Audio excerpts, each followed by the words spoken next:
Good morning, everyone. I can finally say welcome to sunny Puerto Rico.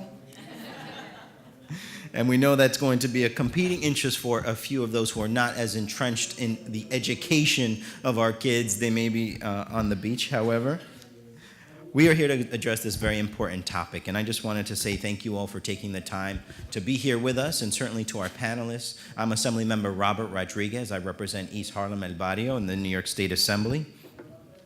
And we took on a very ambitious topic, and I look forward to exploring it with you and certainly with the panelists when we talk about education. And we're looking at exploring charter schools, community schools, and Common Core. So with that, I will take the opportunity to introduce our panelists, allow them to give you a minute of their bio, and then we'll jump right in. So we'll begin with David Golovner, who is the Vice President for Policy and Advocacy at the New York City Charter School Center. We have Sandra Fritz, the high school English language arts teacher at the Renaissance Charter School. We have Vanessa Ramos, the Director of Policy, Committee for Hispanic Families and Children. Also with us is Gladys Cruz, the Chief Operating Officer of Questar BOCES. We have Jose Vargas, the Coordinator of Special Initiatives at UFT. And next to him is Evelyn de Jesus, the Vice President at UFT. And at the end is Dwayne Sampson, the President and CEO for Transportation Diversity Council. Also joining us is Rafael Collazo, the Director for Political Campaigns, the Office of Research, Advocacy, and Legislation for the National Council of La Raza. So I think a good place for us to start right now, in current events, we know that there's been a tremendous discussion around community schools. The New York State legislature approved $25 million for community schools in the New York State budget last year. Mayor de Blasio most recently has put in $150 million towards the community schools model, supporting 94 schools in New York City. And I think that just based on current events, it's a good time and an opportunity to talk about what are community schools, what is happening in that space, what are the resources looking to accomplish, and with that, after that brief discussion, we'll get an update from charters on what's happening the last legislative session and what we're looking to do next, and then we'll transition into the conversation regarding Common Core. Before we transition to Common Core, we will have questions and answers around the updates both on to charters and community schools. So with that, we will allow the panelists to give their 1-minute bios, and then we'll jump into the subject matter. So David, you're first, and then we'll move the microphone over.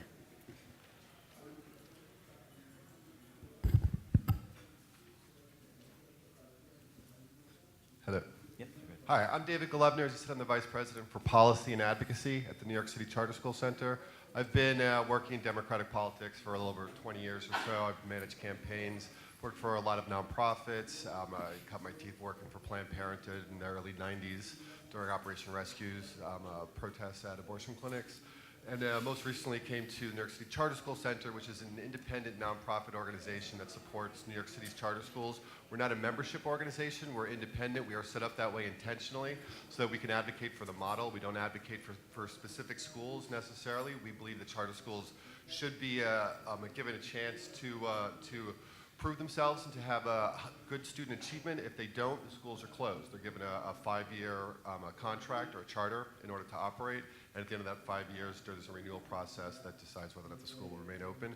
The Charter Center supports schools in their like everyday operations and programs, and then we also advocate for them and help schools build better community engagement practices throughout the city. Hi, my name is Sandra Fritz, and I'm a English language arts high school teacher at the Renaissance Charter School in Jackson Heights, Queens.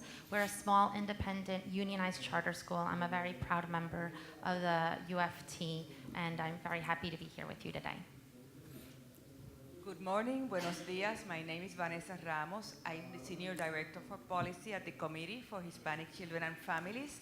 And I am a firm believer of education first and foremost because education is a human right and the first educators are the parents. Los primeros educadores son los padres y las madres, and we take it from there. You know, the committee has programs that address early care and education. We support universal pre-K, and we support the opportunities that can be advanced for bilingual students and English language learners from 0 all the way through college. And with respect to the charters, the Committee for Hispanic Children and Families supports public education and community charters. Those are the charters that are here next to me. And you know, we are also critical of charters that are there for profit and benefit. Good morning, buenos dias. My name is Dr. Gladys Cruz. I am the Chief Operating Officer and Deputy Superintendent for Questar 3 BOCES. I have been in education for over 30 years. I started as a teacher in Puerto Rico. Very proud educator. I moved to Albany to complete a PhD in curriculum instruction, and since then I have been there, and this was in 1993. I have been involved with a very unique program that we do in collaboration with the New York State Education Department, the New York City Board of Education, and the task force, the Hispanic and Puerto Rican Task Force, which is the Puerto Rican Hispanic Youth Leadership Institute, where we serve over 200 students each year. And this year is our 25th anniversary. So that's one of our very premium programs that we run through our BOCES. I oversee most of the operations in my BOCES. We have over 275 services across New York State. We have a huge staff development department with math and ELA content specialists that go beyond, well beyond our 23 districts in upstate New York, to Long Island, to other places in the state to do professional development, and they're very ingrained in the Common Core. So I'm very glad to be here with all of you, and thank you for joining us. Buenos dias. Hello, everyone. My name is Jose Vargas. My claim to fame in my bio is that I am a New York City public school educator for 27 years. Very proud of that. I am a union member. I am part of the United Federation of Teachers. I have worked in that role in many different capacities. I too was fortunate to work here in Puerto Rico for a year in one of the original organizing campaigns for the teachers on the island. Many years ago, more than I care to say. Thank you all for being here, and I hope that today is informational, and again, I welcome all of you. Buenos dias. I'm Evelyn de Jesus, and I'm from the United Federation of Teachers. I'm the Vice President of Education. For this panel, I'm also a Vice President of American Federation of Teachers and of Black Law National with Jose as Secretary. But for this purpose, today, I wear several hats. I taught 28 years in a community school in the 80s, before all this that came out now. And I also am chairman of the board of the UFT Charter School. So I'm management and I'm union. So for the purpose of this, I think it'll be interesting, the dialogue moving forward. Good morning. My name is Dwayne Sampson, President and CEO, Transportation Diversity Council, and I am not an educator. But I am the founding partner of Bronx Design and Construction Academy, which is not a charter school. It's a partnership established with the New York City Department of Education in Smalls Electrical and Construction. And we offer, right now we have about 600 students. We offer the core construction trades, electrical, plumbing, HVAC, carpentry, as well as pre-engineering and architecture. Why transportation and why the trades? Transportation is a $58 billion a year industry. The average age of the union member in New York Transit is about 52. There's going to be a tremendous gap And education is critical at this point to make sure that folks are established and well-trained to take on the challenges ahead. Good morning. Thank you. It's an honor to be here with you and our distinguished panelists. My name is Henry Rubio. I'm a New York City high school principal and also an executive board member for the CSA, the Council for School Administrators, basically the union for school principals in New York City. Recently, I started as a high school principal working with the union to coach and mentor principals in New York City. Thank you.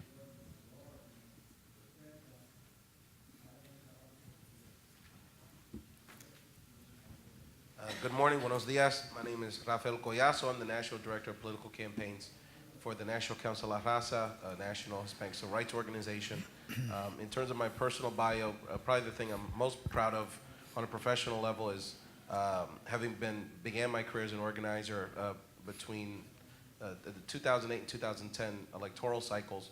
I ran the largest nonpartisan Latino voter outreach campaigns nationally with a subsidiary at the time of NCLR. And so I'm proud to say I've knocked on doors in over 20 states.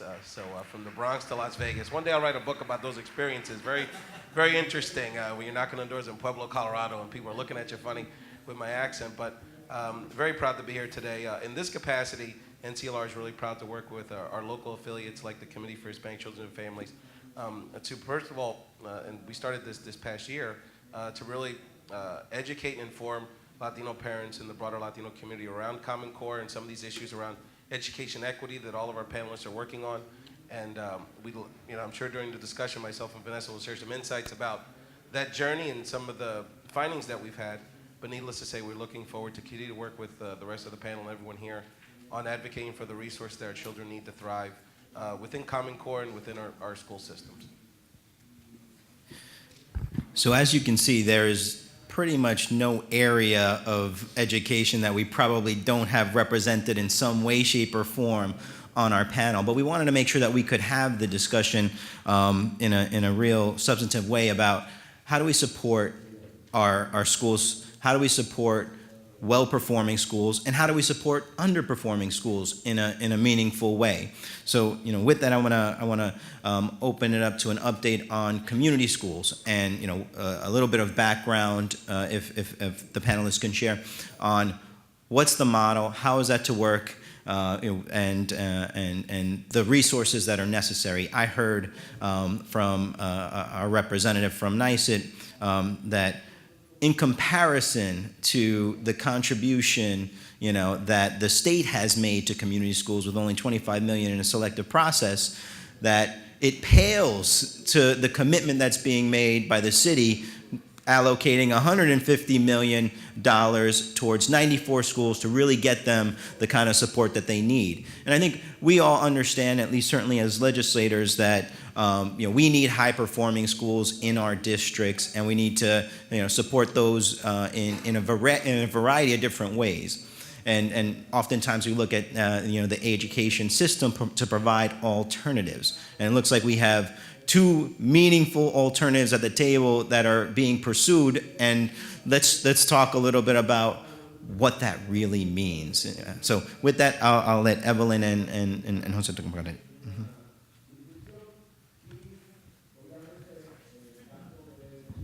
So community schools, community hubs, whatever you want to call them, they are the beacon and the center of the community. And as you know, we have immigrants, we have people from all over the world that come into our schools, first year, second year. What the goal will be that those children, it benefits those children, it benefits the parents of the community, and the community becomes the social and beacon of that community. So in a community school, you can have, I know that one of our community schools in Brooklyn, our president, Karen Alford, they opened up with partnerships with one of the hospitals and ophthalmologists, they opened up a vision center. And in that vision center, I think they had, Anthony, how many children needed glasses? They found out? About 40% of the kids needed glasses. 40% of the kids needed glasses. So the parents did not have to leave their jobs to go to a doctor, so the kids had to be examined. The parent fills out a form during the course of lunch or whatever, the child is escorted into the ophthalmologist right at the school, and they get seen, and they get checked, and whatever the needs are. A dentist. We also are building, have Lutheran hospitals, many hospitals as CBOs coming in, and private sector, public sector coming in, helping out, and that school becomes the hub, and kind of everyone unites. You have ESL classes, you have adult ed, you have many of the resources that parents could come to be helped, to be supported. And when the home is happy, the children are happy, and also, it also brings in the parents to be engaged in the children's curriculum, and what the children is doing, and what the skills they need, and anything that they should need, and they get all the help they need. So right now there's this huge buzz, right, around community learning schools, and they've existed in different versions over the years. It's not a new phenomenon. It's just something that we haven't really focused on or really put our efforts and resources towards. The U of T currently has 23 community learning schools in the city of New York. They are very diversified and different from place to place, because fundamentally, the belief behind the community learning school is that it is the central hub of the community. It becomes the lifeline of that community, so that, as Evelyn said, kids need services. Why not have those services provided at a school, right? There are some communities that have huge immigration issues. Why not connect those services to that school? So at the same time, when the kids are getting their basic education, parents are automatically engaged in taking care of their needs as well. So you're lifting all boats for everyone in the community, right? There are some challenges, because at the end of the day, this is the hopes and challenges. Some of the challenges, especially in New York City, revolve around permitting, right? So in New York City, if you want any agency, if you partner with any agency and they want space and they need space, they have to fill out a permit, right? The permit costs money. One of the struggles that we've been having with community learning schools is that ability to do a blanket permit, so that the school, almost like a beacon school, can be open from 7 in the morning to 10 o'clock at night. So that any community-based organization that wants to partner with the school to provide these much needed services can have space free of charge. That's how you connect all of these agencies. And there's 1,000 agencies doing amazing work out there. But we need to connect them to that school, right? And it's a lesson that we've learned from seeing the work that has been done in Cincinnati with the community learning schools. And again, it varies from place to place, right? So in one particular school, they realized that the connection of the community there was based on religion. The local pastor had a storefront church. What they decided to do was allow the school to use for services there, so that at the same time, you want to have a better parents meeting, that after a church service, they found ways to connect back to the broader community to bring services and have the folks already there. It's a big change of philosophy, it's a big change of thinking. Again, one of the biggest issues is that issue around permitting.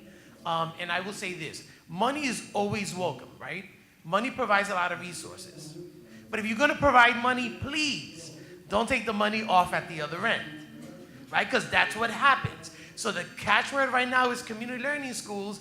Let's put some funding into it, but that funding is going to be taken away from something else. And we're always trying to play catch up, especially in New York City, right? Because of the issues around funding. So now the issue with what the mayor just put out, there's these 94 schools that under the old administration would have automatically closed. There was no conversation about it, because it was easier and politically correct for the previous administration to just close schools down. This is a huge departure from that. This is about saying, look, there's a school that has needs. Let's first work with that school, identify the needs, see what resources that are in the community can be brought there, make everybody responsible to ensure that the learning at that school is what it needs to be, and then that school can succeed, right? And we know that as educators, everyone up here, give teachers what they need so that they can do the job that you're asking them to do. And I think that there is a great hope at this moment, right? Over the creation of these renewal schools. That's what they're calling it, but they're community learning schools, right? With this administration, there is a huge opportunity between the Department of Education, the United Federation of Teachers, to get this right now. And if I sound excited, I am excited, right? Because it's a space we have not been in New York City in a very, very long time.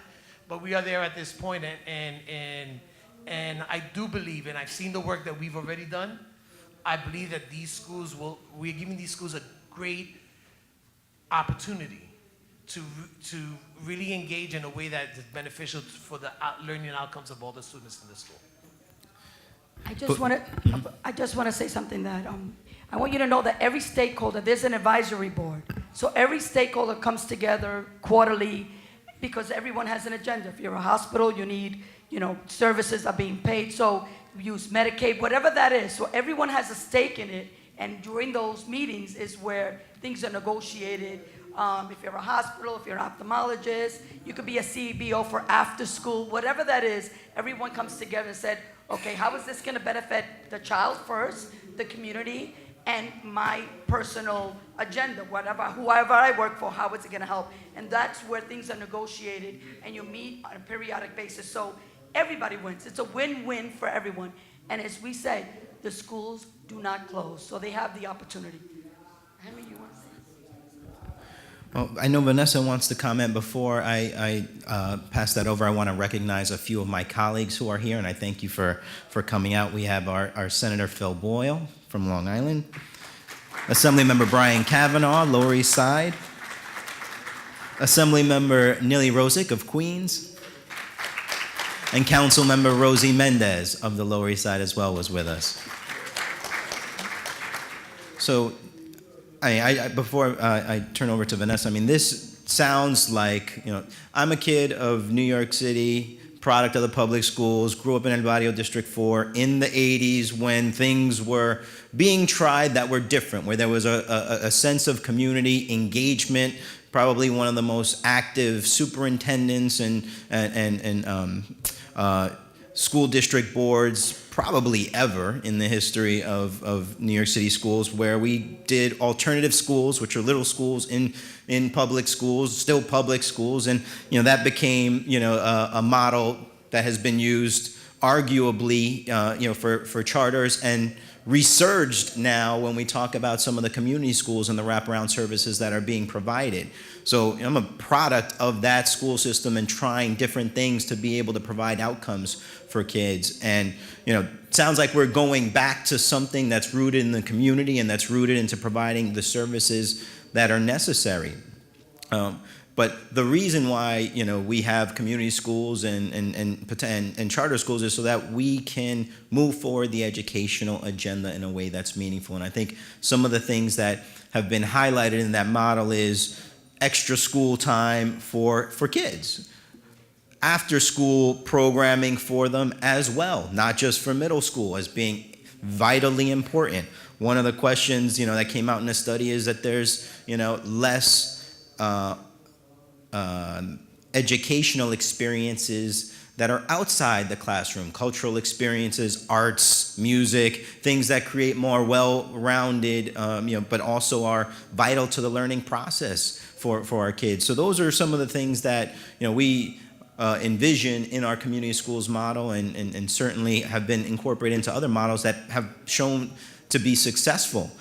So, I guess with that, Vanessa, I'll let you have a comment, and then we can get an update on charter schools, and let's see what has been happening since we begun that experiment and where we go from that. Vanessa. Taking from my previous panelists, I think this is an opportunity to finally do things right in the public school systems. I'm happy that we're having community schools, but all public schools should be community schools. There are 1.1 million students in the public school system, of which 40% or so are Latino. And the language that is most spoken after English is Spanish. So we have to also address in the community schools and in the public schools the issue of English language learners as a positive asset that we're bringing into the table, not as a negative. And we also have to incorporate parents meaningfully. So we have to have translations for parents, people that receive parents in a welcoming manner, and we also have to address the issue that many parents are not Spanish speakers. They speak indigenous languages. So we have to help parents, obtain the skills that they need in adult literacy, and the community schools are going to be important. I hope that this is expanded, throughout the whole public school system to finally do it right. I have been in New York since 1981. I have seen so many things, I feel sometimes our kids are treated like guinea pigs in a laboratory, and we had to stop that. And one of the worst things that happened was closing schools, because that was telling kids of color, you're no good. So I think that we have, we are reversing that trend, and I think that we're going in a positive direction. Thank you. Great. So, David, if you could give us an update on where charters have come, certainly in the last year, and certainly some of the challenges that you are experiencing, some of the opportunities that you see. And I think, to Vanessa's point, all of us are going to be remiss if we don't address our special education population and our ELL population, right? So whether we're talking about either of those models, those are populations in our communities that still require substantial support, and it's imperative upon any of those models to address those. So, David, if you would give us that update. Thank you. The New York City's charter school sector, especially New York City's sector, is in a new place. I mean, it's a very fascinating place where we are now as compared to in previous years. In the past, there's been a huge amount of hostility. There's been a lot of fighting between communities, between the union charter schools, the administration, and charter schools were a lightning rod for policies that the Bloomberg administration was enacting across the board in the education world. Charter schools became the standard bearer for anybody that was opposing the city hall on those things. Moving beyond the Bloomberg administration has been a huge help, I think, in a lot of ways to the sector, because we're less sort of locally politicized in that sense. We've been working a lot over the past couple of years to get schools more embedded in with their communities. Schools felt a lot of opposition, especially from the co-location battles that were going on across the city. So charter schools had not been developing themselves with a sort of a local engagement practice. Schools were opening up, and they were kind of hiding behind walls to some extent. They weren't really going out and trying to work with their community to make sure that they were involved with the school. That's changed a lot in a lot of ways, and a lot of things that have been going on for a long time are happening better to some extent. There's been a lot more willingness on the part of the schools to move outside of their small little area, and to find places where they can collaborate with district schools, with other charter schools. One of the long-standing battles of charter schools has been co-location, right? Every time a charter school is getting co-located into a district school building, more often than not, it became a huge fight. There were parents screaming at parents. I mean, it was an awful atmosphere. It was terrible. These are public schools trying to open, and the whole situation had become so politicized that there was very little truth on either side, to some extent, about the conversation of what the school could bring to the community.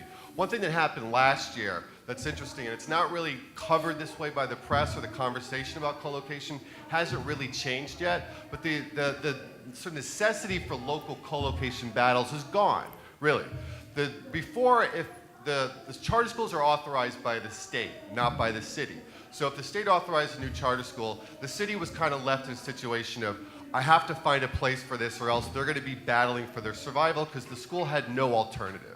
Right? There was no funding for school facilities going to charter schools. So if a new school was opening, most likely they'd ask for co-location because they couldn't survive otherwise in New York City's real estate market. And then that would become a terrible battle on the ground.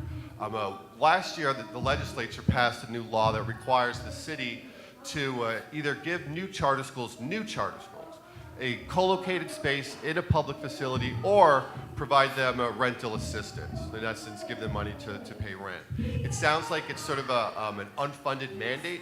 forcing the city to do something, but what it's actually done is allow the city to make the choice of how it wants to deal with their portfolio of schools. As a new charter school comes online, as authorized by the city can decide if they want to co-locate it or not. If they don't, there's not a battle anymore about that school can't survive because the city will be on the hook to give them some rental assistance. So it alleviates the pressure from the co-location. So moving forward, there should not really be any co-located charter schools in New York City that City Hall, the de Blasio administration doesn't want to have in public buildings. If they don't have space, if they don't want to put a school there, they can have them go to private space, and there's actually money to do that. Unfortunately, one thing that didn't happen last year was that law does not cover schools that have been in existence. It's approximately 67 charter schools that have been operating for various amounts of times, even up to the past 15 years. Those schools are not getting that rental assistance. The law did not cover them. So one of the things that we're trying to do this year is to go back and fill that hole and get legislation fixed to get facility funding for the schools in private space today that don't have that. At this time, they're the most underfunded public schools in the state. They get money for the classroom instruction. They don't get any money for rent. And what they have to do is take money out of their classroom instruction budget to pay for their rent. The other thing that we're trying to do this year is raise the charter cap. There's an arbitrary cap on charter schools. It's a number that was largely picked for political reasons by the legislature and the governor several years ago. We're just about out of new charters, so we would like to remove the cap so that new charter schools can open. The cap conversation and our past efforts at community engagement, one of the interesting things about that is in the charter world, and because of the politicization of the issue, if we go out, we're trying to work with other partners, with neighborhood organizations, district schools. More often than not, still we're met with hostility, where there's a lot of misinformation about charter schools, and there's some real issues about some schools and issues across the sector. At the moment, New York City's charter schools do not enroll enough English language learner students. The numbers are terrible. We're way under where the district numbers are. It just has not been happening. There's a number of studies have been done about that. It's not because the schools are, quote, counseling out the students. It's purely because they're not recruiting them in. The students are not coming in. One of the things my organization has done is launched an outreach campaign, which includes like a six-figure Spanish language advertising buy, to try and get the word out more, specifically in those communities around the city, so that schools are able to recruit more of those students. We realize that's an issue, and we're actually trying to address it. What we don't get is sort of an acknowledgement of that, right? So, I mean, when I think about what does the charter sector need moving forward, what we want is to walk with everybody else in the system.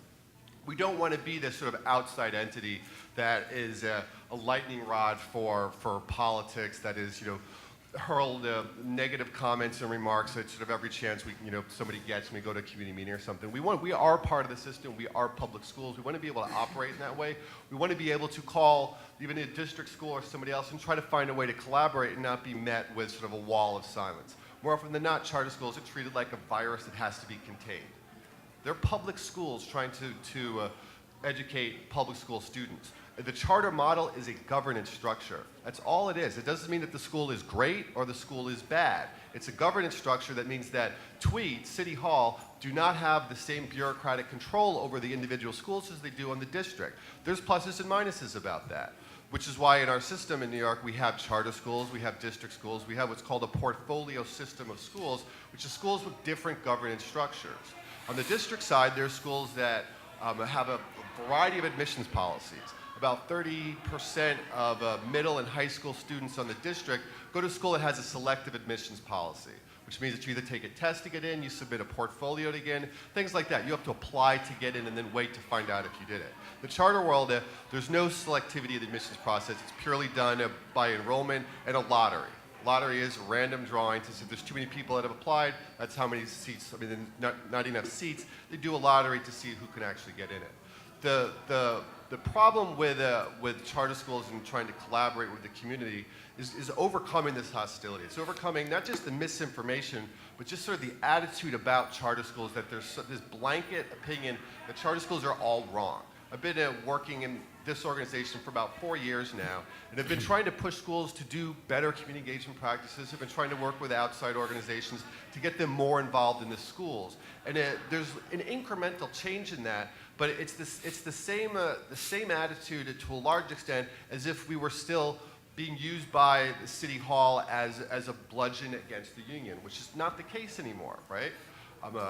What we're trying to do is get beyond the rhetoric and get to a place where we're just collaborative elements within the system. And then to do that, it requires everybody, not just the charter people, not just the union, but the party operatives, elected officials, community people all across the city to just think differently about our system and how a individual school can best help and educate the students from their community.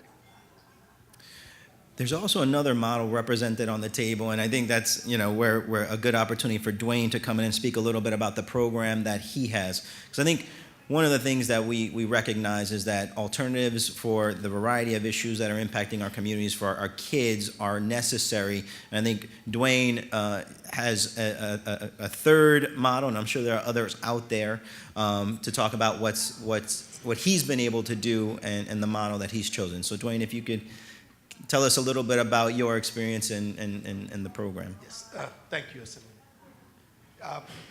Bronx Design and Construction Academy was established. We could have been formed as a charter school. We could have continued as a traditional public school. But I just want to tell our story a little bit. We started in 2011. We have our first senior class. We took over one of the Bloomberg era schools that was closed, Alfred E. Smith, and we petitioned the chancellor at that time to go into a formal partnership. And at the time, Alfred E. Smith had a 27% graduation rate in perhaps the poorest congressional district in the United States. 98% of the students receive free reduced lunch. 68% of the students are over age, 32% IEP, special ed, 84% male, 16% female, 62% Hispanic, 37% African American. Now, when we look at what we produce today, we have in our first senior class, we had our parent-teacher conference yesterday. We had, of the 589 students, over 340 parents in the building. We have an 86% attendance rate. We are on progress right now for this year, reviewing credits, to have an 81% graduation rate. Now, this partnership is about accountability on behalf of the administration, the teachers, and the students. Our students are engaged with understanding the process of what they have to do to get through the program. And it's a rigorous academic program. Most high schools in New York City require 44 credits to graduate. For students to walk out our door, they have to have 74 credits. They have to have a career and technical degree and plus their Regents diploma. So it's not a walk in the park. Our staff retention rate is 97%. Limited contact with NYPD, I think one incident in this time frame. And one big issue that I say that we're proud of, we had, I said 32% of our students with IEPs. We decertified 17% special education students in year 2. So essentially, we're a model for moving special needs students into the mainstream. And in fact, we are a model, and many schools and programs come to us for development in this area. So what does this all mean? We're not in the midst of political battle, whether it's charter versus public. We are a UFT school, but we want staff and faculty that understand that we have a specific mission in a program that requires extra effort and extra work. just my last comments on this is 83% of our students are on track to graduate in 4 years, 91% in 6 years. And what that means, difference from the previous school, Alfred E. Smith, the difference is that in year one, we'll graduate 91 more students. In year 5, an additional 455 students. And in year 10, an additional 910 students will have high school diplomas and be ready, 100% placement we look for, either work or college. So we like to say that we're looking to make a difference. Great. With that, I want to recognize Senator Brad Hoylman, who has joined us, as well as former Assemblymember Naomi Rivera. So I think one of the things that come out of the conversation is there are a variety of different models. When we talk about our kids, most parents are looking for schools in their district, and I think one of the things that that are successful. Now, one of the things that come out of that conversation is the discussion that parents self-select into charter schools. Those are the students and the parents who are most engaged, who find charter schools and apply for them.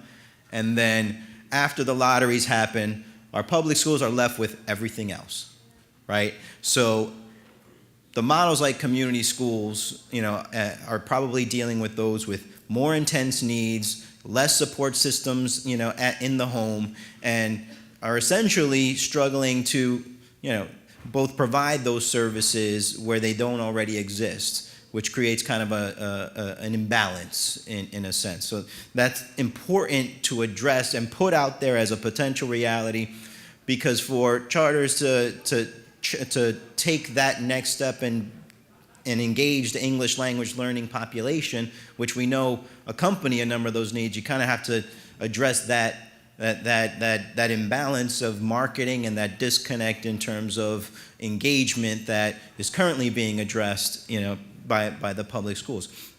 So I wanted to put that out there in case anybody had any comments, and then I think it's a good opportunity to transition into questions, because I know we have a number of awesome principals in the room, as well as educators and certainly other electeds who can speak about that experience. But we open with this conversation because this is what's happening that's probably specific, it's maybe more germane to the city, but there are charters across the state, and there are other communities looking for models that make sense. I know Assemblywoman Crystal Peoples-Stokes in Buffalo is constantly dealing with this, as are some of our other folks across the state. And with us as well as we transition in a Common Core is Gladys, who represents the BOCES, which is a different model for how we're addressing this. But overall, our problems with underperforming schools are going to be bigger as we transition into Common Core, right? So I wanted to set a foundation so people know what we have and what we're working with now in terms of the existing models, because the next part of this conversation is the bar just got moved 10 feet higher for everyone. And how do we start closing that gap in a real way? So, with that, I'll let the panelists make any final comments, and I'm happy to take some questions for any of our panelists on what we've covered so far. I think my opinion is this is a moment in time. There's several things happening. The bar has been moved, and we at New York City and all over the nation, the bar has been moved up. But then we're also coming out of an administration that has been abusive, has not been collaborative. Charter school, as Dave said, wants to be part, they want to walk with us. And we have teachers from some of our charter schools. And the third option is also U of T. So how do we walk together? And it's a moment of time that we need to look at that. And everybody has to put the agenda down and say, this is about the children. Mm-hmm. Let me be very clear. It's not only about children, it's children of color. Mm-hmm. It is children of color. And that is very deep in my heart as a Latina, as a New Yorican, as I say, because even in our unions, we talk about that. We talk about, if you're in New York and it's white, upper class, they don't want charter schools, but if there's no other alternative, I, as a Puerto Rican woman, as a woman with grandchildren, want my grandchild in that school. So we got to market ourselves, and we really got to look about what's best for the children of New York. and the children of color. So we really have to keep that, because this is not about upper middle class or middle class. This is about children in poverty and children of color, which is very different. It's a different conversation that no one wants to talk about here. But we really got to put that in mind also. So great. And please, when you make a question, please introduce yourself. Give us a little bit of context for the question. Thank you. My name is Vanessa Diaz-Lopez, and I am Chief of Staff to Councilmember Mendez. And I didn't ask her if I could speak today, so I might get in trouble. I don't really have a question. I actually have two comments. And one of them is related to the issue of charter schools, and one of the comments that the gentleman made regarding to, related to trying to reach out to the community at large, and the whole process of actually opening a charter school. In the Lower East Side, if I may use that as an example, it's not so much about whether something is translated in Spanish or in any other language. It's about how the charters who have attempted to open charters there and have been successful have not necessarily reached out to the stakeholders, have not necessarily brought to the table individuals who know what the community needs or not. So it's about cultural competency, and if you define culture, you have to define it in multiple ways. It's not just the language that somebody speaks or not. So I would be very happy if you or whoever else is working with charters and any other models that are presented here continue to take that in consideration, because certainly it's not about a flyer. It's not about a flyer that you post in New York City public housing or any of those things. It's about who do you bring to the table when you're actually doing your research to figure out whether that is the best place or not the best place, or what to include in the design of your school to start with. And then for the state legislators, I don't know how much they can or cannot do, but the way that charters are open in New York City, in New York, I should say, defines a district very differently than New York City defines a district. So you can do a whole assessment on how you open your school, you collect your signatures. If you look at School District 2, for example, it goes all the way from the river to 96th Street. You collect signatures in 96th Street, and you open a school in the Lower East Side, which is, ridiculous, because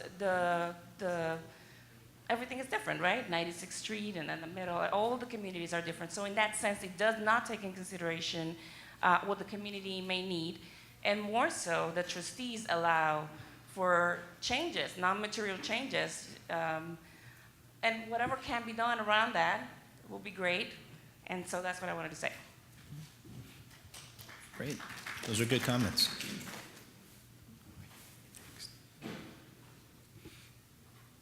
Hi, I'm a family court judge, a child protection judge in Queens, and we have kids with 110 languages. And I have kids that are from shelters, and they need a lot of services. I don't know what services, if any, charter schools give, but I need a lot of counseling for kids, and I need a lot of tutoring for my kids, and a lot of services, because a lot of times they come from domestic violence homes or whatever, and the public schools do a great evaluation of them, but I'm always waiting for tutoring for my kids and services and enough counseling, because they're leaving school too early. And this is all education. That's very important to them. And I need expansion, and the school is giving these kids the services that they need to expand. They have special needs. It's not only the ones with special needs and all these other needs combined. And the language in Queens, as I said, is 110 languages, not just Spanish. And we really have a problem that the education system is not addressing all of these children. Jose, I think you wanted to respond. Yes, absolutely. Exactly what both of you articulated is the hope of community learning schools, right? That's exactly what it is. it's that ability of having a conversation first before we decide for the community what it is that they need. That's what we do much too often, right? This is about beginning a conversation first with the community, finding out what resources that they need, and then connecting those resources back to the school. Evelyn talked about students of color. We need to have that conversation as part of, as we move forward with these schools, exactly what does that mean? Because it's different from community to community. An L that came here, that came to New York from any country is a different L that has been raised in New York in poverty always. It's a different kind of poverty, right? So you need to have all those broad conversations, but it begins with where that school's located and the people that surround the building. And try to figure out, there's a lot of great small groups doing that same kind of work. It's time to connect those, right? There's no reason to reinvent what some organizations are doing. Allow them to be embedded and be part of that school community. You will change the culture and the dynamics of what students need in every school. And we already have begun to see that work in the 23 schools that are community learning schools that already exist. So there's a great hope in being able to accomplish that. Dwayne, you had something to add? Well, first, to respond to the Chief of Staff. We just promoted you, is that okay? Okay, good. I'm sorry, I didn't recall your name, but I did recall Chief of Staff. Bronx Design and Construction Academy, we could have started out with barriers of entry, but there's no barriers of entry into the school. We could have been exam school. All the students have to do is attend an open house session or meet with us at one of the middle school fairs. That's it. So we deal with the community and the students as they come into our building. And so that being said, ESL becomes an issue. And we do get complaints from some of our teachers, but we ask them to buckle down and really deal with it and move into putting more support services so that we can educate the students so that they can really move forward. I'm a social worker by education, so a lot of design in the school is built with support services. Like I can ask my principal about just about any student, and any of the students that have issues, herself has made a home visit. I require home visits. So we know what's going on with the students that have some issues that we have to deal with in the support services. So we look at getting additional grants outside from some of the major foundations to support an outside counseling group to provide those supportive services that those students may need. And lastly, I didn't know much about community school model, but I guess we're a community school because next year we'll be moving back into adult learning programs so that the parents and adults that want to learn carpentry, electrical, and other types of plumbing, all the trades, will be open to the community. And our students want an international grant for $100,000 for sustainability, where we're going to be putting a self-sufficient power grid. So if there's a power outage or anything like that in the community members will be able to plug in their laptops and cell phones and things like that. And we actually had students that went to Saudi Arabia to receive that award. So we're a community school. So our gentleman in the yellow, and then show me hands again so I can get that going. I just wanted to add to the response, and then I'll make it quick. You struck a real chord for me as a principal as well, because many of these children who are in shelters are then concentrated in certain schools, right? They're zoned to the elementary or middle school for the most part. And so need incredible resources. And so we know as educators that federally schools have to differentiate some support for those students, using Title I monies. And it averages to around, and maybe one of my principals here will remind me, it's maybe like $200, $270 per student. What in the world am I going to do with $270 for a child that's in a shelter? And so I know we're going to shift possibly into Common Core. And again, if they're not making it now, raising the standard is going to make it better for them. And part of that issue is that I really believe the mental health issue, right, around what these kids need in their families. And the average school has a ratio of 1 guidance counselor to around 500 students. And that number just gets higher, right, because of budget reasons. And so for legislators, what does that mean, right? What can we do to legislate something like that? So you have a high density of poverty in these schools. And I can tell you that some of those 94 schools there's a cross correlation between children in shelters and being overage, right? No surprise. And so some of these 94 schools have high numbers of overage students. And so increasing the number of counselors and mental health issues is going to make an improvement. Unless they have that, they're not going to be able to reach the Common Core. You're just making it worse. So that was a very good point, and we should know.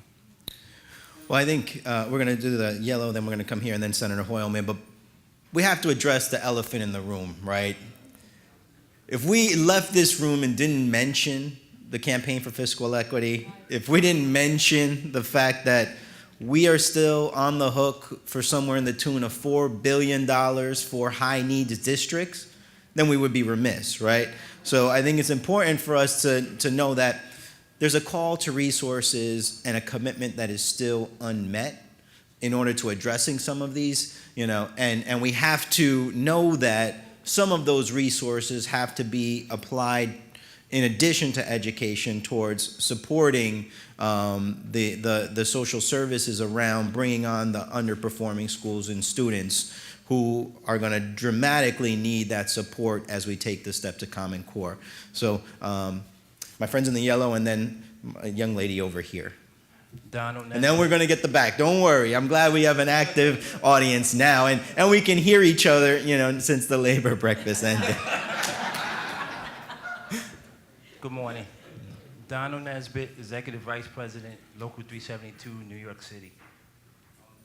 The first thing to the gentleman that spoke about the hostility towards the charter schools, I had as a cook in the schools before being elected to union office, I was in the schools for 17 years, and I seen the charter schools coming to school.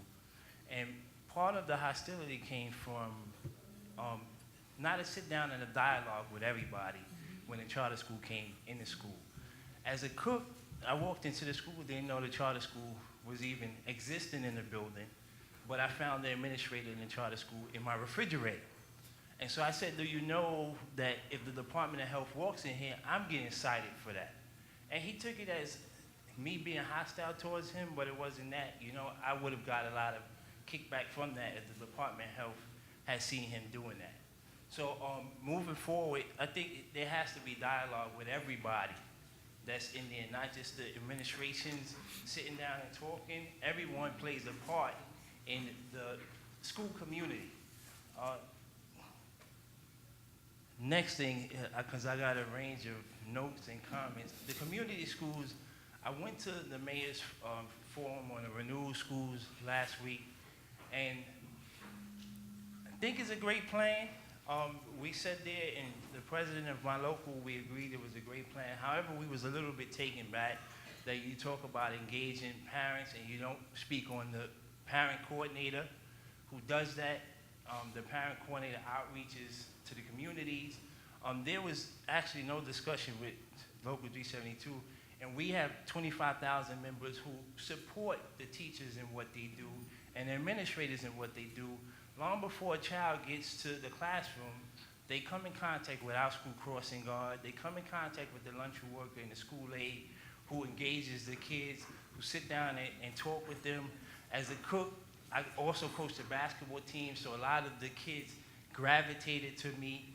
And if you don't include us in the education of a child, then how can this be successful?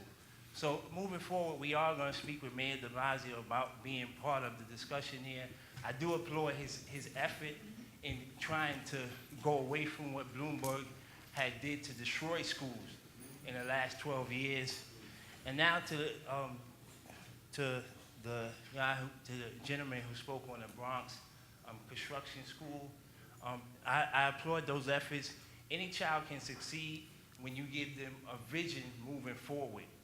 You can't have schools like in Brooklyn. I live in a Bushwick community. You can't have a school like Transit High School and the kids don't have a plan moving forward to get a transit job.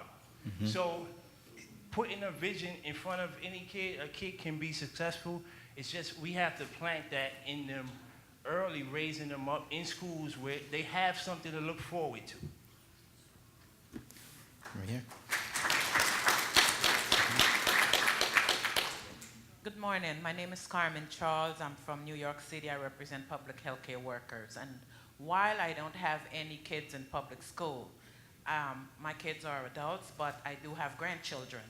And my question is about the coexistence of public and charter schools together. And I'm wondering if somebody on the panel could speak to this about what's the psychological effect of those kids that are in the charter school that get different treatment. I'm not going to use the word preferential, but I have friends who are teachers in the public school and they tell me what goes on with the coexistence. So I'm wondering, what's the message that we send to children who are less, I don't want to use the word, I'm trying to be politically correct, but what's the message that we send to children who are from a lower income family? That the charter school kids are better, they have better computers, public school doesn't have any computers. So I'm wondering if maybe the social worker can answer my question about what does that do to a person when you are in the same building and you can't go to the same bathroom as the charter school kids. So I think we kind of have to parse out a couple of threads in that comment, right? Because there's a co-location thread in there. There's an economic thread, which I don't think exists, right? Because most of the places that we're talking about economically, those kids are all the same. A charter school kid, coming from East Harlem and a public school kid from East Harlem, they're going to be in the same economic range. There's just something else happening in terms of them applying and them coming in. So there's one piece there that we have to take. And the technology one, I think, is especially important because I'm glad everybody went out to vote last Tuesday. And we've got $2 billion on the table that I don't really believe we have a plan on how we're going to spend that, by the way. But we are required to do that in a short amount of time. And I'm going to turn that comment over to the panelists, but I want to make sure we at least pull out some of those issues, because they do tend to get all combined in a visceral way. So I chair the U of T Charter School. I think what was very important for us was when our president and myself met with the actual principal and network leader of that school before we even planned to move in. We divvied up rooms. We said, you have these rooms, because again, as Robert says, people were like, oh, the U of T Charter School, even though it's a union U of T Charter School, and we had union members there that were not happy that we were coming in. The biggest issue for that school was they were gang related, so one school was not the other school, as you say. But I think all I can say about one of the answers I can give you was we sat at the table before we put one book in that building. And we made sure that it was an equity issue for us. If you're using the lunchroom, when can we use it? It wasn't like I'm coming in at 10 o'clock and I'm taking that lunchroom or I'm taking the gym. We all decided and met with all teachers and said, this is what the plan is moving forward. It was an equitable plan. It was a plan that everyone had voice. And when the school had certain color uniforms, we matched the uniforms very closely. So it wasn't like I don't have and you have, or this is you and this is us. So for us, it was about the conversation. It was about collaborating with the existing school. It's like I'm coming into your house and I'm going to rent some of your rooms. I don't come in and tell you your curtains are dirty or your curtains are all clean and mine's are dirty. We will make sure that everyone was equitable. And that helped us tremendously with that. So Senator Hoylman, and then we'll come back. Show me hands again so I don't forget me. And then I'm going to jump and show some love to the back, and then I'll come back forward.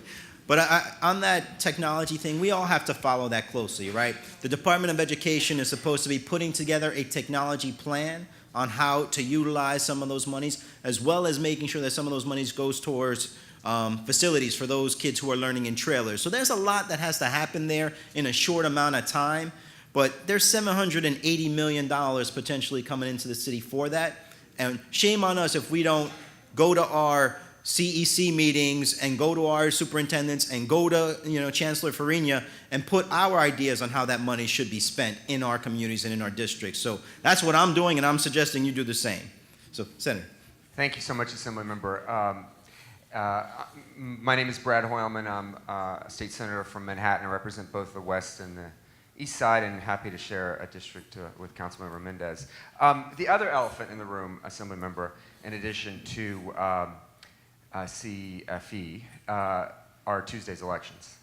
And I'm curious to know what the panelists think about Students First New York, having created a shell organization called New Yorkers for a Balanced Albany that spent something like $2 million in the last weekend alone against Democratic candidates, both incumbents and challengers, running, ironically, an anti-immigrant message against the DREAM Act, showing images of so-called illegal immigrants climbing fences in mailers that were sent to districts including Justin Wagner, Ted O'Brien, CeCe Katchek, and Terry Gibson.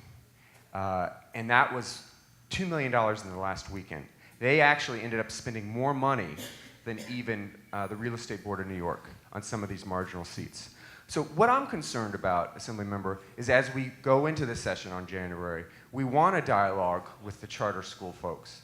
Not everyone in the Democratic conference is ideologically opposed to charter schools. But now that they've thrown down the gauntlet, as demonstrated by Tuesday's election, where does that leave us in terms of trying to forge such a conversation?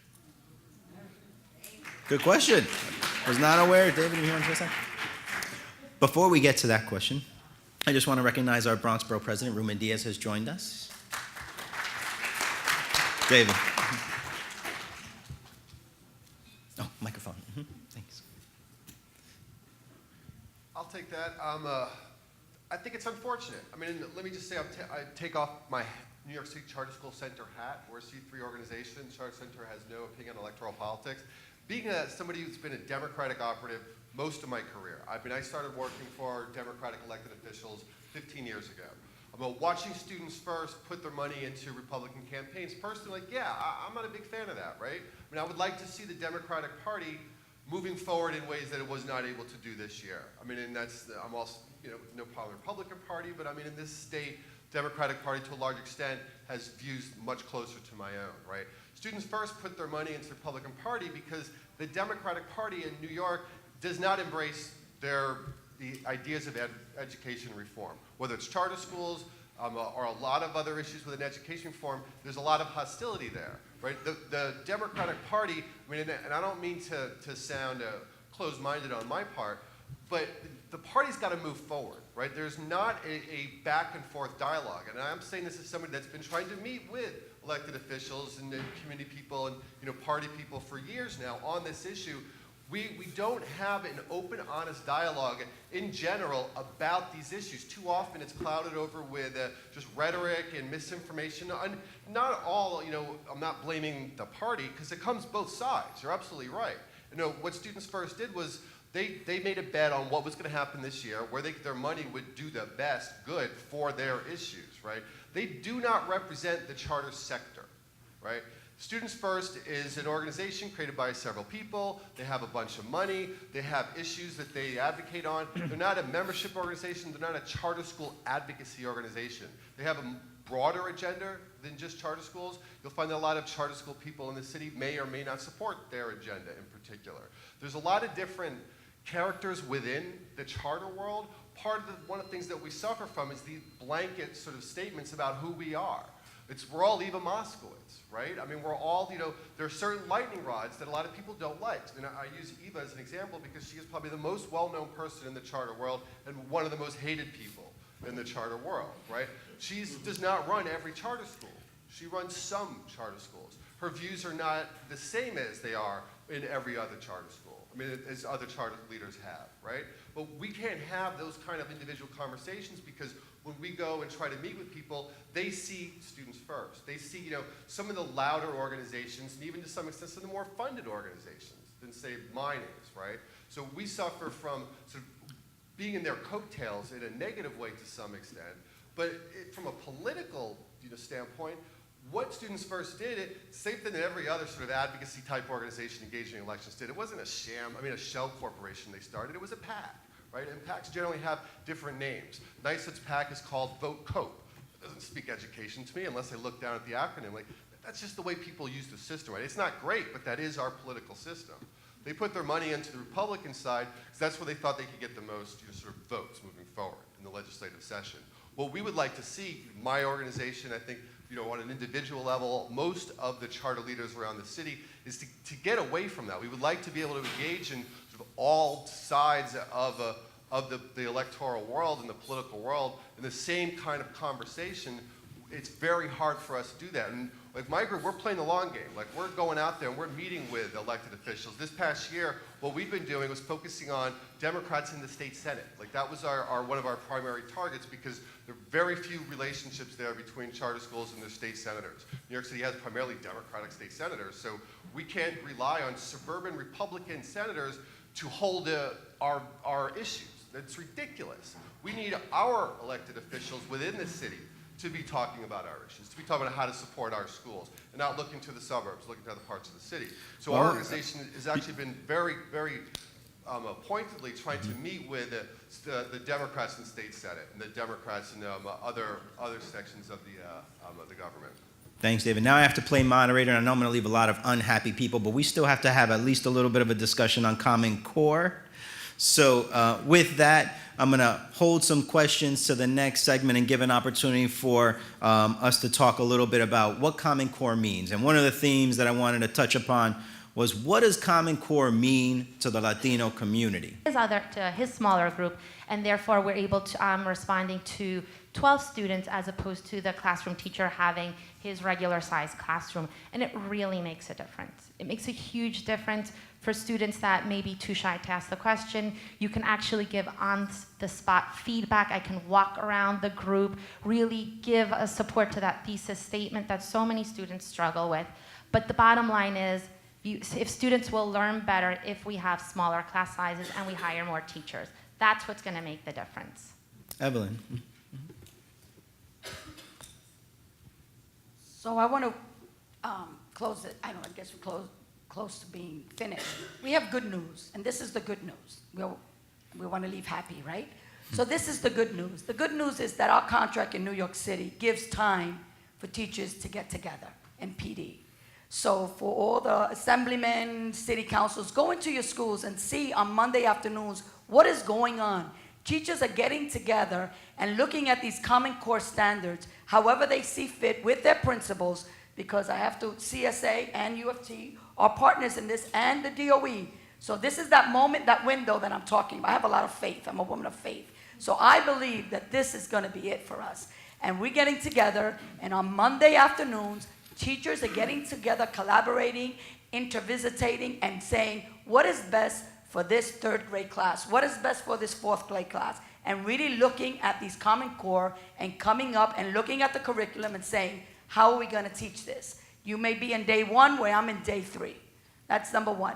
Tuesday afternoons in our contract, teachers meet, not only teachers, paraprofessionals, everyone meets with parents. So this is a great opportunity. If you're Asian, if you're Latino, whatever nationality you are, you contact your parent through phone, through school visits, however you see fit, together with the principal, come together with a plan and let and inform the parents what is going on, how I can help your child, where's the child lagging, what's the problem, and how do we move forward. So that's the good news, that we have 2 things built into our contract that is going to address the Common Core and also address one comment that somebody said that I have to speak. My husband and I have a child with special needs. She's 30 years old.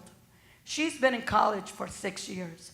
I don't agree with kids that it has to be a 4-year college. Not everyone has those skills, and not everyone's brain. I know that we always say, oh, it's got to be 4 years. I disagree with that.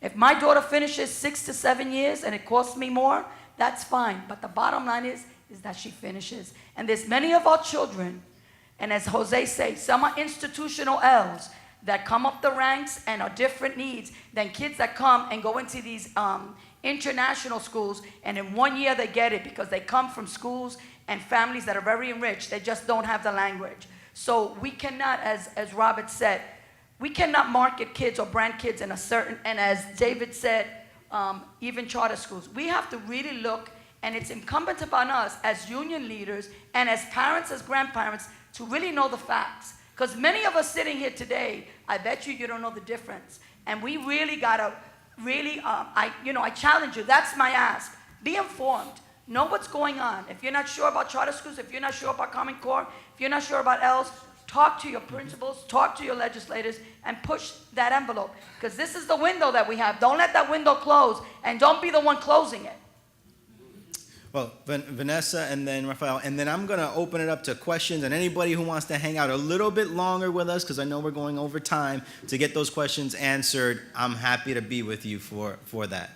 Following on the answers about the Common Core, I also want to say that in New York, the Common Core started to be implemented in September of this academic year, and in 2 areas, in English language arts and in math. With respect to English language arts, these are standards for reading, writing, speaking, and comprehension, and it includes the following shifts. Read non-fiction. Under the old system, there was more fiction than non-fiction. Now, under the Common Core, children from pre-K on will be reading more non-fiction because it's to learn about the world. Learn about the world by reading, and I emphasize reading. Read. We always tell to parents, read to your children in the language of your choice. Read more challenging material, and that starts at pre-K. Discuss reading using evidence from what you read. Write non-fiction essays using that evidence and increase academic vocabulary. With respect to math, there's going to be a focus in problem solving. I remember when I was in the 3rd grade how much I hated that, but it's going to be how to solve problems from a logical thinking perspective. So it's learning more about less topics, building skills from one grade to the other in order, it's like a building block.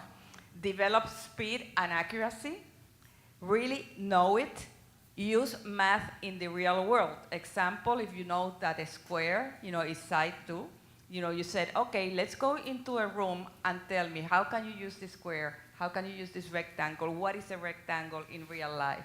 So that's also, and think fast and solve problems. So that gives you the idea. New York is now, the Board of Regents, is looking into the Common Core for history, social sciences, and science. Rafael, and then show me hands in the back. We're going to start with the back this time. So we'll have this gentleman. Get ready for the first question, awesome. Yes. Just really quickly from a resource perspective, just want to let folks know, if I just need your email address, would love to email anyone here that's interested. NCLR, in collaboration with the Committee for Hispanic Children and Families and Amber Charter School, did an hour webinar that has audio and visuals and slides, infographics that get into a deeper dive into this Common Core discussion. So anyone that's interested in getting that information, and Vanessa does a segment about the ELL portion, which is very insightful as well. So in terms of spreading the word and just getting people this information, would love to get that to you. Another thing is that we did a 2-minute YouTube video at Amber Charter School discussing these issues, some of the best practices. That video has gotten over 100,000 views on YouTube because there's such an interest level of Latino parents, not just in New York State, but nationally, about getting this information to the point where our California affiliates demanded that we do a similar video that's a little more California specific. So the kind of interest and leadership that's being shown here is really across the board for Latino advocates nationally. Is really a lot of that activity is happening here in New York State. Just want to make sure that some of the resources that are available to you moving forward in this conversation. Sir.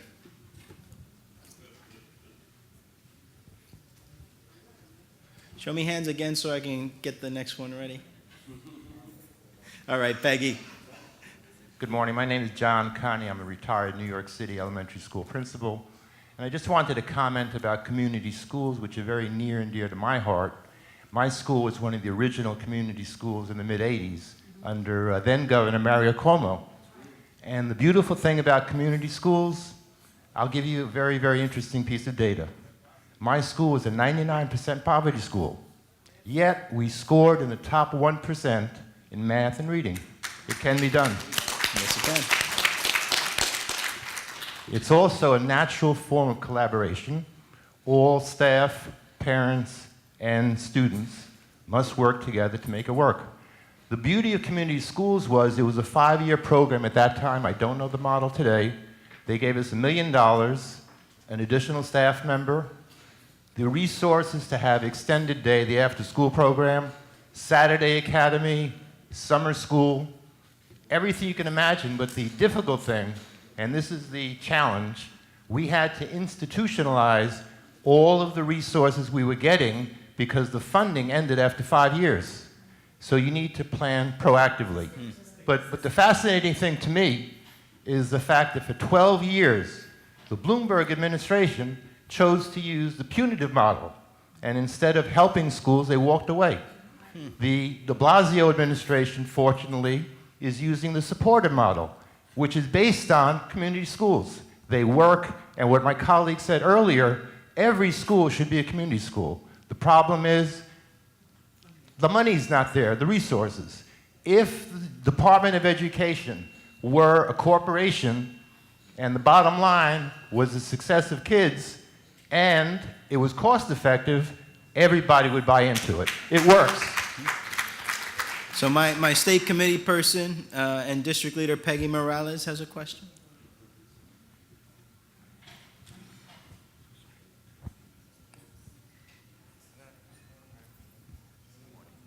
Good morning, everyone. My name is Peggy Morales, and I'm the district leader in my Assemblyman Robert Rodriguez's district. I'm also state committee woman for the 68th Assembly District. I've had the privilege of having children in private school, private parochial school, public school, and now charter school. For those of you who are at the top of your game as educators, I applaud your efforts if you're in a public school, and at the same time, I feel very sorry for you. For those who are in a charter school setting, you're very fortunate. I had the privilege of having my daughter visit sinkholes in Florida as a charter school student. This year they're going to Africa as a charter school student. And I don't see that they're doing anything that the public school system can't do. I feel bad for the kids who are now going to have an extra hour a day if our mayor has his way and he extends the school day by an hour and then adds Saturday.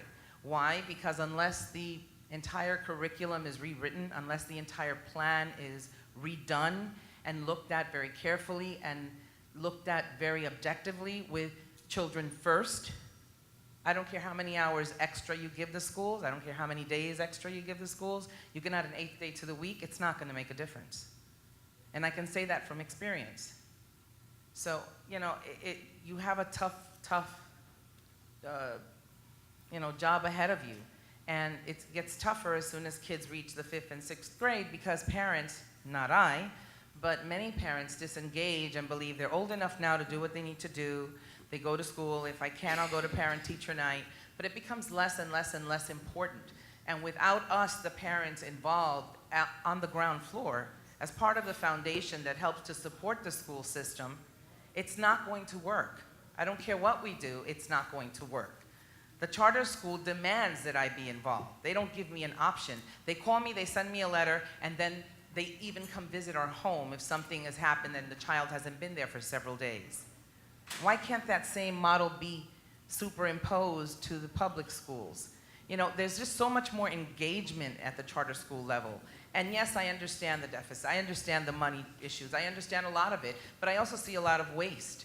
I also see teachers that are horrible, and I feel so bad for the kids. And there's only a handful of them out there, but they're out there, and it's frightening. So, you know, that said, we were in trouble when the schools became campuses and, you know, under the Bloomberg administration, kids just got shuffled and herded around like cattle and placed in spaces where they didn't fit, where you couldn't teach, where it was impossible for them to learn. So, you know, we have our work cut out for us. We need to roll up our sleeves, parents, teachers, administrators, politicians, and we need to do this work and do it fast because it's the future of our children that's at stake. Well, we'll tee up the next question. I think some of our panelists want to respond, and there's a lot to respond to in those, because I think some of the threads that I took out of that is, as parents, if we want successful outcomes, we are not allowed to disengage. Period. You start in the beginning, you start reading, and it gets harder, and high school comes, and people have to remember their trigonometry. But you still have to do that, or you better find somebody who's going to do it for you. Pay for a lot of tutoring or pay for outside stuff, which most people can't afford, which is the other part of this equation.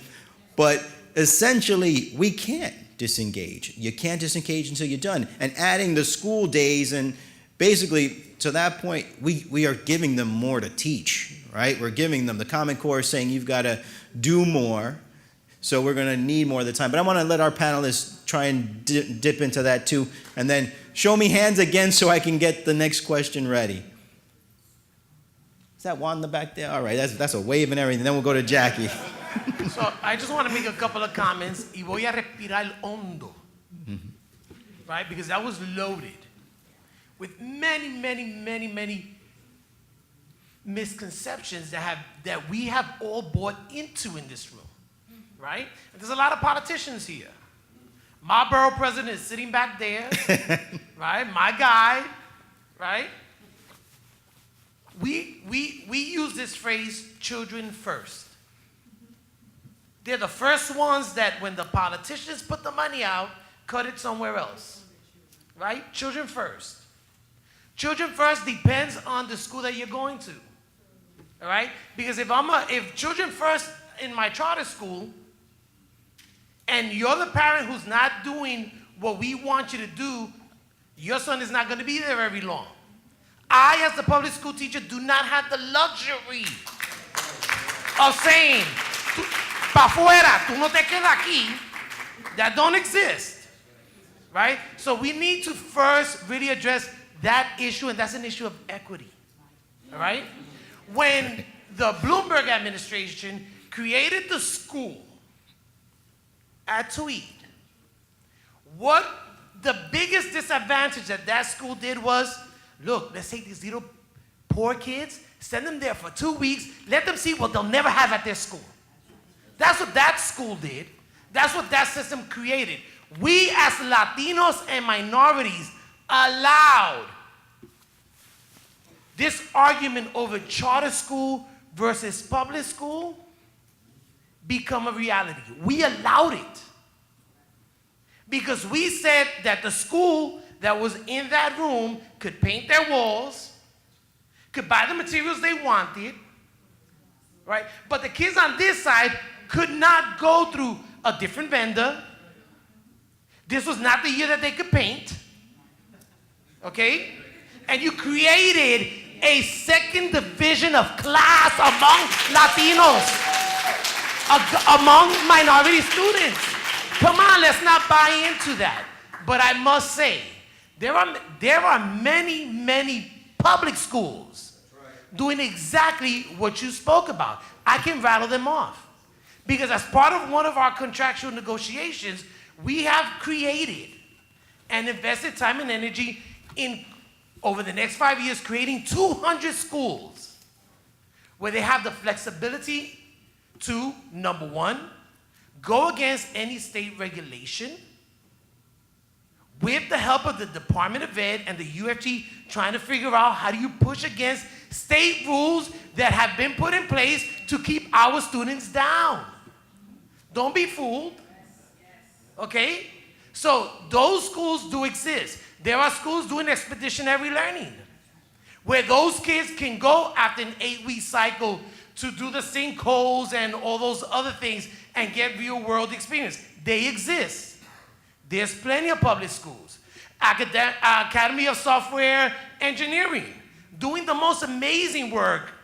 You want to talk about the money that we just got for infrastructure and amazing work. But if you have a school that has no way of supporting their infrastructure where the kids don't have adequate computers and technology, but the school next door does, right? You're creating a disbalance and inequity. Let's not buy into the argument. A child, for me, is a child. I don't care where you come from. I don't care what benefits your name has. I gotta worry about, as a public school teacher, the kid that's sitting in my classroom in front of me at that moment. And I just want to add to my sister that says in the charter school, they demanded her to be active. But then she was in public school, and you should have rolled over that same activity when you were in the public school, because just because you're in charter doesn't mean that you're going to, because they demand it. We want that. And in the contract now, we're going to be calling parents and holding them and saying, hey, we're here, the window's open, we want to look through it, we want to walk through it. But again, we had 12 years of Bloomberg. Moving forward is a new day, and we have the pro school that they do a SBO. They choose what they want, and they can be innovative and go for it. So there are new ideas on the table that we have to embrace. We got to, as David said, forget about this charter, us against them. It's about moving forward. This is what it is with Dwayne, David, UFT, AFT, the politicians, everybody. It cannot be black against white, Puerto Ricans against Dominican. It can't be. It's about the children are ahead. No one's left behind, but whoever it is, who was it? Klein and Bloomberg are left behind, and we're moving forward. And that's what we got to do. You know, I could wrap up the whole thing on that statement, but I won't. I have some questions that want to come, and we're going to try something a little different so that, because we do only have one mic. So Wanda, if you will help us and come up, and Jackie, if you can come up right behind her and sit right here to help us a little bit. And anybody else who has questions, start moving a little bit back towards the front so we don't have our folks running back and forth. Can I just respond from back here? I don't have another question. Okay. I appreciate that comment. It has tremendous value to me. You should know that I was PTA president at every one of the schools that my kids attended because I was advocating for parent involvement. I didn't just sit there complaining. I felt like I was becoming part of the solution. Great. Thank you. Yes. Wanda. Good afternoon. My name is Wanda Williams. I'm the Director of Political Action and Legislation for DC 37. And I just had a couple of comments. I don't know if I have a question, but what I really want to say is that we are, people think that Klein and Bloomberg are gone, but the criminalization, right, and the corporatization of education in New York City still exists. No matter what the will is and how much we say that we're moving on and we're trying to get things done. We're a democracy. We talk about Common Core, talking about citizenship. We have to be about the majority. Democracy is based on the majority. It was mentioned 1.1 million students, most of those students black and brown. We talk about the teaching personnel, almost to the exclusion of family workers, parent coordinators, people who engage with the children holistically as we talk about educating our children. We don't have the luxury in terms of looking at what I call the experimentation of charter schools. We have to start thinking about how it is that we take care of the majority of those children who have been left behind. We're talking about de facto segregation in New York City schools, and we're talking about the borough president talked about the professionals in this room. Many of us came through the public school system, and at that time we had faith and confidence that we were going to be able to graduate and go on to a higher learning from the basic education that we were given and be successful. I don't believe we can say that today in terms of our school system. So what are we doing? We're creating a class of people that are not going to be able to do anything but be in the bottom rungs of our economic situation, where we're going to have to rely on government in order for those people to be successful. What I want us to do, and particularly for the legislators are here, is to look at the majority of the students. Look at the relaxation of the compliance in terms of state education. If charter schools want to be private, don't say that you're a public school, you're a public entity, and you want public dollars. We are suffering in terms of the dollars. Don't politicize the issue. Don't talk about parents not being engaged or having as a requirement to go to school to be engaged in their school. All learning happens in the home, first and foremost. And before we send our children there, we're able to do that. Not all of the parents are able to do that, but we have to make sure that we are the advocates for those people who cannot. And we have to stop, and we have to not allow the upper political process to be to the exclusion of our children. We have to stand up for what's right, never mind saying, oh, we're going to allow charter schools, we're going to begin a dialogue, we're going to do this. Let's look at how that model, and I call it again an experiment, has devastated our communities, and many of those locations have been to experiment with our children. I say we stop, we say no, and we move on to be able to provide an education which has real meaning and opportunity for sustainability of our communities.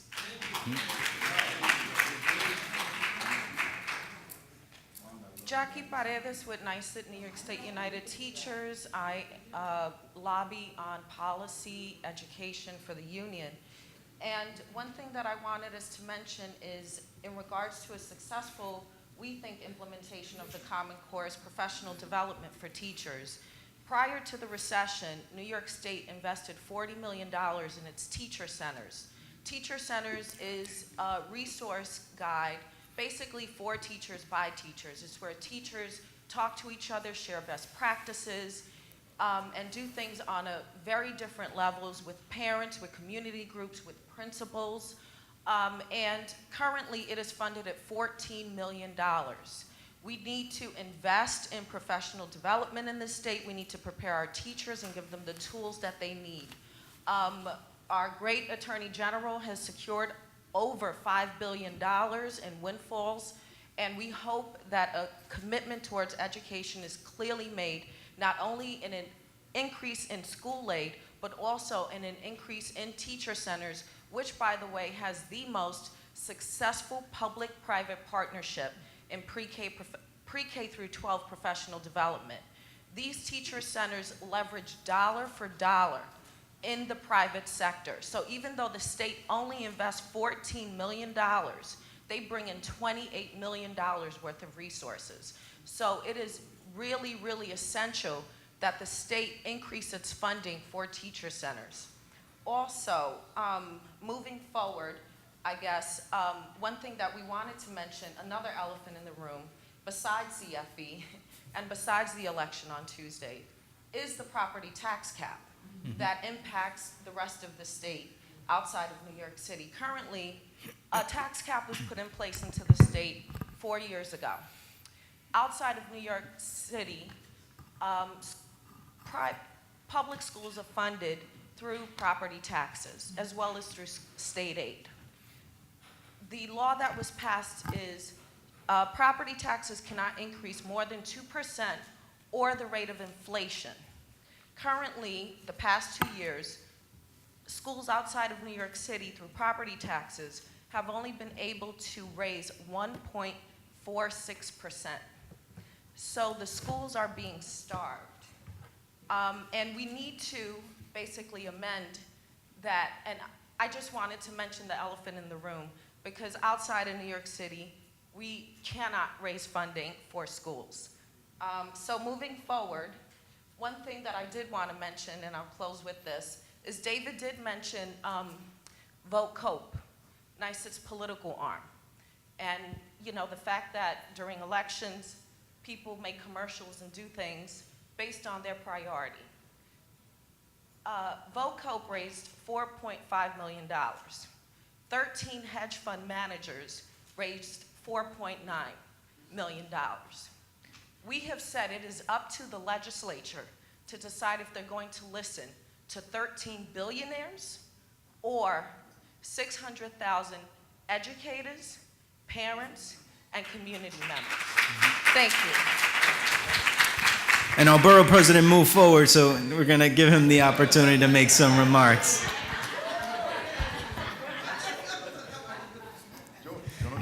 And nobody's hungry right now, so it's okay. We got time. So good afternoon, everyone. First of all, I think the panelists all deserve a strong round of applause. Please, in case we don't have the opportunity to do that later, thank you all for being here. Let me just preface my question. I have one question, but I have to preface it for a minute. First of all, I pride myself off of being not only the borough president, but I was in the New York State Assembly almost 13 years.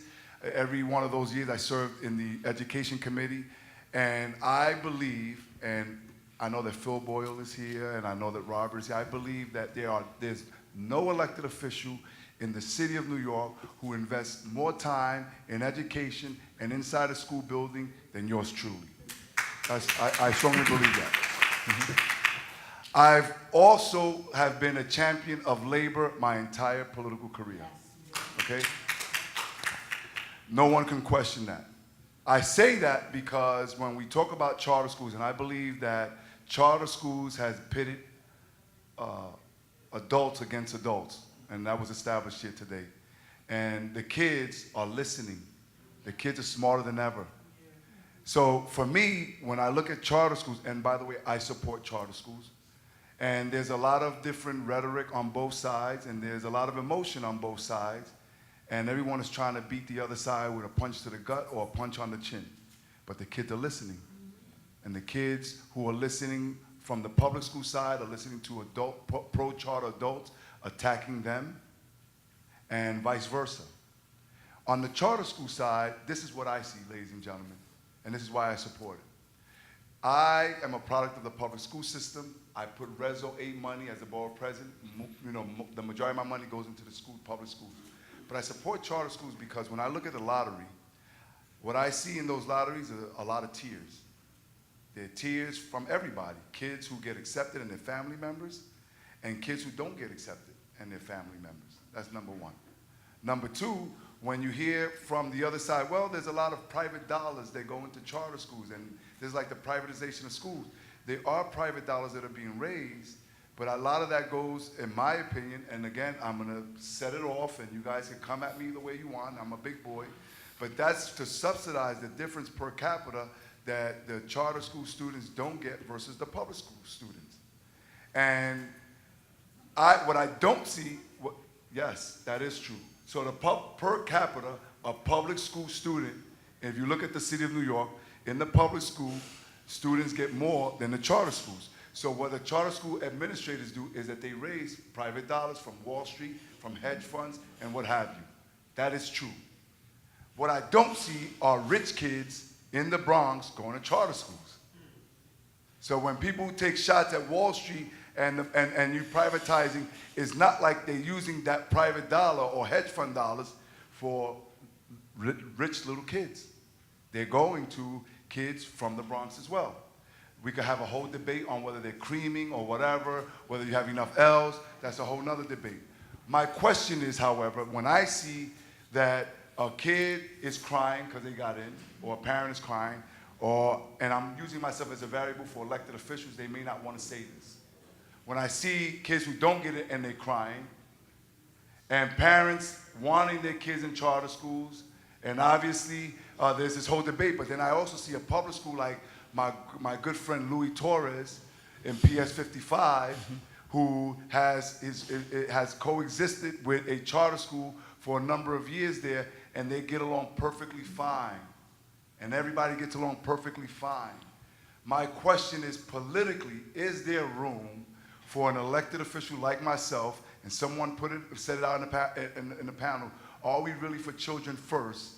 Is there room for a politician or an elected official like myself to always continue, and I will always support public schools, but also wanting to support charter schools without feeling the political heat or suffering the political ramifications of that? We're going to direct that to Michael Mulgrew next. No. We'll give you guys an opportunity, the panel, to respond. I'm going to just use the privilege real quick. Yes, here. you have been working the microphone, and I know you've been holding that question, so. And I just want to, applaud you for this dialogue that we have here. I think working with kids of color, I think if we can just go back and learn from history how the system works. I believe on a personal level, my boss is here, so I'm not representing anybody. If we can just put the agenda are the kids of color. I'm gonna call them like that. And if we can just unite all the different, it's not a matter of charter schools, it's not a matter of public schools, it's a matter of responsibility from all, from parents. I'm a parent, I'm a woman of color.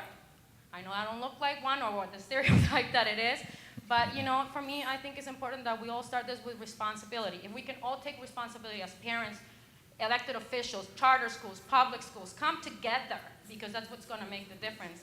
We can get our kids to the level that we can, it doesn't matter what they call it, Common Core, whatever. We can do that. So that's We'll give it. our panelists an opportunity to respond, then we have a question here, and then Naomi, oh no, my friend here has been waiting like the longest since the first half, so I'm gonna get her before I get you. But I'm gonna respond first to my borough president. So, and I know my borough president for a very, very long time. We lost our hair together. We, you know, muchos años de traqueteo there in the Bronx with Ruben. Ruben, I'm gonna tell you what the difference is. The difference is that you have embedded yourself in the fabric of the Bronx. There's not one school that doesn't know who you are, right? So there's a trust factor that's high, regardless of whether it's a charter school conversation or a public school conversation, because we've seen you there. We've seen you at 44. We've seen you every single place that you've had to be, right? That's what makes the difference. I think that we've been bad adults, right? I love Judge Judy. And every time that people walk into the room, Judge Judy's court, and there's a kid, she says, please escort that kid outside. There's no need for that child to hear the rhetoric from the adults, right? And we've been that bad to do that. And for the last 12 years, and you know that because, you know, you have stood there at pickets with me. We've led, you know, rallies right on the steps of our borough hall. I mean, we've done all of that. We've done a really lousy job of allowing everybody else to speak for us, right? When you pick up the New York Times and you see this picture of all the bad apples, that puts us all collectively together. And that there's not an outrage, right? We've been bad adults about that, right? So the answer is yes. From me, the answer is yes, but because fundamentally, you've been real about the work that you do. Unfortunately, we can't say that about every single politician. Well, I'm going to do something interesting. I'm going to take a point of personal privilege here and ask my borough president to come up and take the next couple questions, because he's going to allow me to get to my 2-year-old son and my wife, who are yelling at me right now for going over and who need a little bit of lunch. So we have our friend who will introduce herself, then this gentleman, and then our former Assemblyman. Well, President, if I could just respond just to the comment. Wait. Let's give Roberto a strong round of applause. We'll get some points. Just briefly in response to the position you posed. One, make no apologies. You know, you've been in this business for a long time, and you understand your constituency. Go with your heart. Go with the knowledge that you have. And you've been in our building, and our students loved you to see you, and we're very proud. One thing I think that's missing, and I've had to educate my students from Lamont, Manhattan, Claremont Prep to boarding school. I've publicly educated all my life through my master's. But when they took away the variances, parents that really looked for options for their children, it was gone. That pits public versus charter, okay? You bring back those variances, you'll have a lot more options available for youngsters. Thank you, and thank you for those kind words. Yes, ma'am. I am Violet Solis. I'm from DC 37, local 420. I am a new shop steward. I am privileged to be here today. And I have a concern. My children don't go to public school or charter schools. I went to Catholic school. But I have family members that do have their children in public school. My main concern is that when the child doesn't come to school, they don't get a phone call. They wait months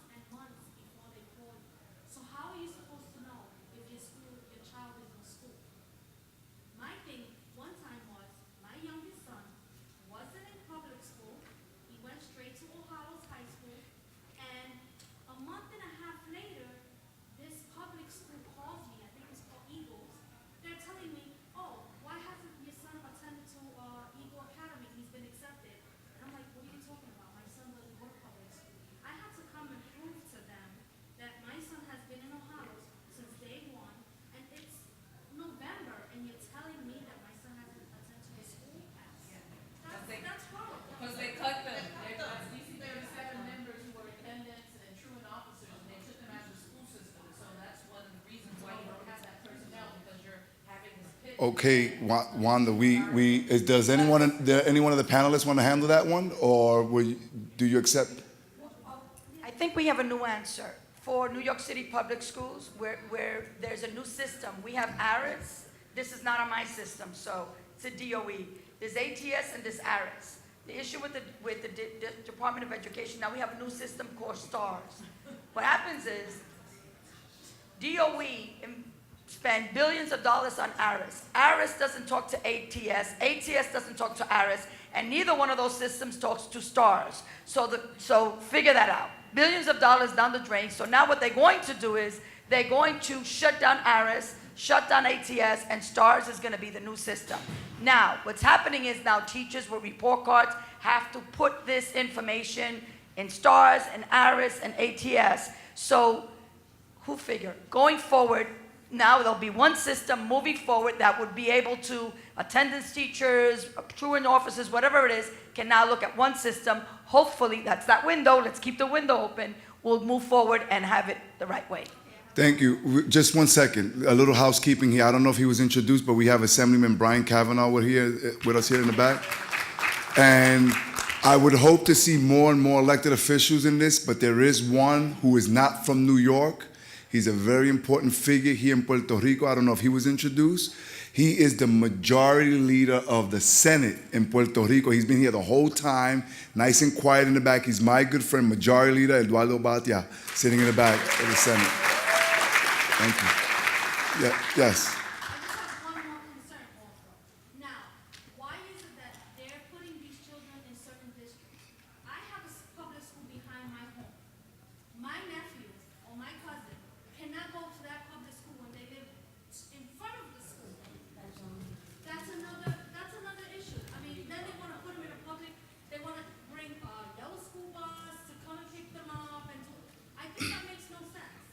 They also live, that goes back to what my brother Dwayne said about the variance, zoning. That's all city council also that goes through that. So you can talk, you can have your sister or whoever talk to their city council member and say, why does my child have to go on a bus when there's a school right across the street? So. Okay, next question, because we're limited on time now for the next workshop. Yes. My name is Richard Alvarez, and I'm the University Director of Admissions for CUNY.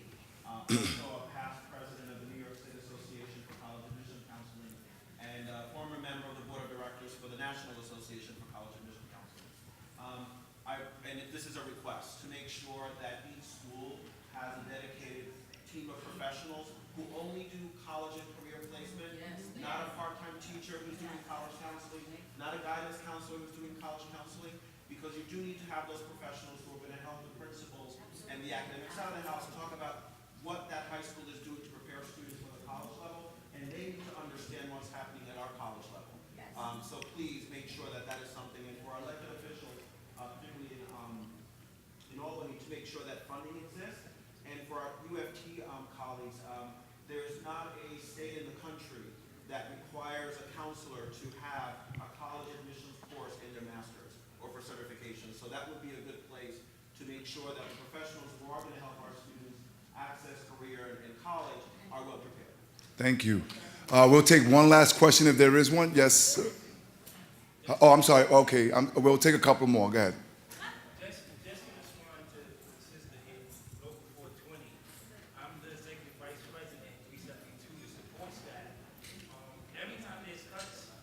Every time there's cuts in New York City, we take a hit. We have the family worker and the parent coordinator who actually reaches out to the parents, but in a lot of schools, they don't exist. Our SAPS counselors who dealt with issues in schools concerning counseling for kids when they have drug problems and different things like that, the family worker who dealt with the life programs, who actually watched the kids while the high school kid attended school, they're gone. We have 7 family workers in a life program in the city of New York, 7, in 35 schools. We also have the SAPS counselors who dealt with drug prevention and things like that for our students. There's 250 in the entire city of New York. With a rise in drug problems and other things, that trend has to stop. We started out with thousands, and now we're down to 250, and 7 family workers in the life program. That trend is why schools, the support staff that support the teachers, when we're gone, the school is gonna fail. It's a recipe for failure. I think moving forward, we need a plan, and this is for everybody in the room, get together a plan for 15, 20 years in the future. Not just to correct schools now, but moving forward, 20, 30 years, where do we wanna be? Because I think Bloomberg didn't just walk in and say, I'm gonna destroy schools. This was a plan that was happening long before he got there. So we need to plan to not only correct this now, but the long run, 20, 30 years, how are we gonna benefit our kids? Thank you. Naomi Rivera, former Assemblywoman, Naomi Rivera. Thank you, and I just have a quick statement, and I feel compelled to come up and share it because of everything that I've heard here today. Yes, I am a former Assemblywoman for 8 years, and I too served on the Education Committee. And in the last 2 years, since I've lost my election, I've had the privilege of focusing a great deal on being a mom. I was very fortunate as my son was wrapping up his 8th grade year, preparing for high school. He's now in high school. And I take pride in the fact that and sometimes I question, oh my goodness, am I really one of those overprotective moms? But I take pride in the fact that I treat my son as if he were still in 3rd grade. I want to know what homework he has. I want to know, I want to study with him. I'm testing him on his vocabulary, on his history.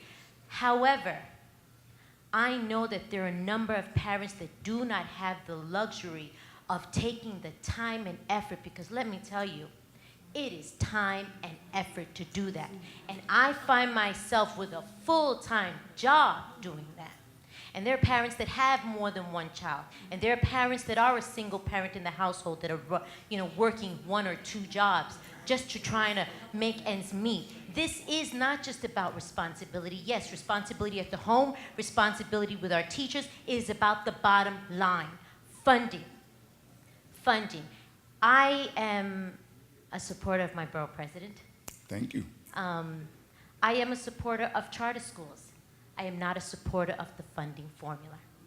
We cannot take public school dollars to fund private schools. And I know that you're in there with the right intention, and I understand that we are educating kids that are underserved. But now this puts at risk something that we have been fighting for decades, and that's campaign for fiscal equity. Because once we get those dollars, now we're going to have to share those dollars with the charter schools. And once again, our public schools are going to find themselves abandoned, I don't want to say abandoned, but underserved, serving underserved schools. We just don't have the tools. We need to take all our arrows and shoot it at that one target. Kids are suffering and falling between the cracks, and these are kids of color, and it's because we just don't have the resources. I felt compelled to say that. Thank you for your time, for your information. They telling me I got to cut it because they got to prepare the room for the next workshop. Thank you all for participating, not only in this workshop, but with Somos, and enjoy the rest of the conference.